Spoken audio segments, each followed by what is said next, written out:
1241 წელს მონღოლებმა პოლონეთის ქალაქი კრაკოვი დაიპყრეს. 1438 წელს ალბერტ მეორე გერმანიის მეფე გახდა.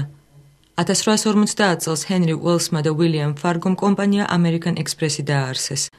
1871 წელს პარიზში აჯანყება დაიწყო და პარიზის კომუნა შეიქმნა. 1913 წელს ქალაქ სალონიკში საბერძნეთის მეფე გეორგიოს პირველი მოკლეს. 1921 წელს პოლონეთმა და საბჭოთა კავშირმა ზავი დადეს და პოლონეთ-საბჭოთა კავშირის ომი დასრულდა. 1922 წელს ინდოეთში მაჰატმა განდი დააპატიმრეს.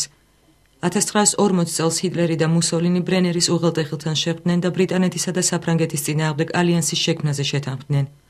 1965 წელს რუსი კოსმონავტი ალექსეი ლეონოვი პირველი გავიდა ღია კოსმოსში.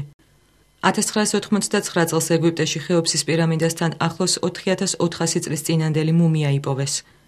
1990 წელს ბოსტონში იზაბელა სტიუარტის მუზეუმიდან 12 ნახატი მოიპარეს, მათი საერთო ღირებულება $300 მილიონ შეადგენდა.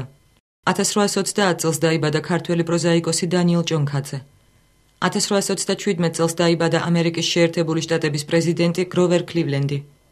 1842 წელს დაიბადა ფრანგი პოეტი სტეფან მალარმე.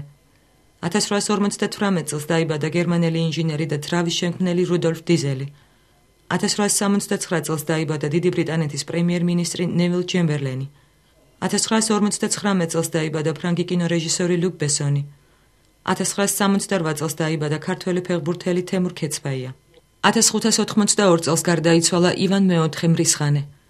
1745 წელს გარდაიცვალა ბრიტანეთის სახელმწიფო მოღვაწე რობერტ ვოლპოლი.